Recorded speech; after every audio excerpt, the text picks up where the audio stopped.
കോഴിക്കോട് കാവിലുംപാറ ചൂരണിയിൽ കാട്ടാന ഇറങ്ങി. ചൂരണി പക്രംതളം പ്രദേശത്താണ് കാട്ടാന ഇറങ്ങിയത്. നിരവധി വൈദ്യുതി പോസ്റ്റുകൾ കാട്ടാന തകർത്തു.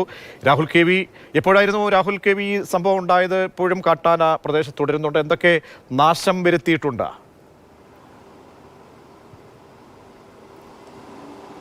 പ്രതീക്ഷ, ഒരു കുട്ടിയാന ഇറങ്ങി ജനവാസ മേഖലയിൽ ആഴ്ചകളോളം തുടർന്ന് വലിയ നാശനഷ്ടവും ജനങ്ങൾക്ക് ആശങ്കയും തീർത്തിരുന്ന അതേ പ്രദേശത്താണ് കാട്ടാന വീണ്ടും ഇറങ്ങിയത്. ഇന്നലെ രാത്രിയിലാണ് ആന എത്തിയത്. റോഡിലൂടെ നടന്നു നീങ്ങി ആന വലിയ നാശനഷ്ടം വിതച്ചു. അതായത് വലിയൊരു മരം ഒടിച്ച് വൈദ്യുതി ലൈനിന് മുകളിലേക്കാണ് ഇട്ടത്. തുടർന്ന് നിരവധി പോസ്റ്റുകൾ തകർന്നു.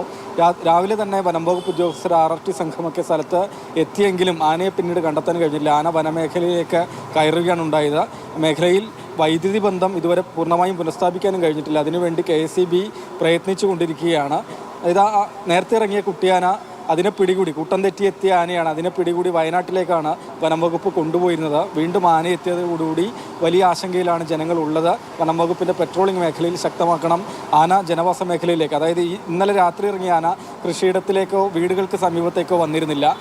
ആ രീതിയിൽ ആനകൾ വീണ്ടും എത്താതിരിക്കാനുള്ള ഒരു സാധ്യത, പരിഹാരമാർഗം കൂടി വേണമെന്നാണ് നാട്ടുകാർ ആവശ്യപ്പെടുന്നത്. ഏതായാലും തുടർച്ചയായി ആന വരുന്നത് കൊണ്ട് വലിയ ആശങ്കയാണ് ചൂരണി മേഖലയിൽ ഇപ്പോഴുള്ളത്.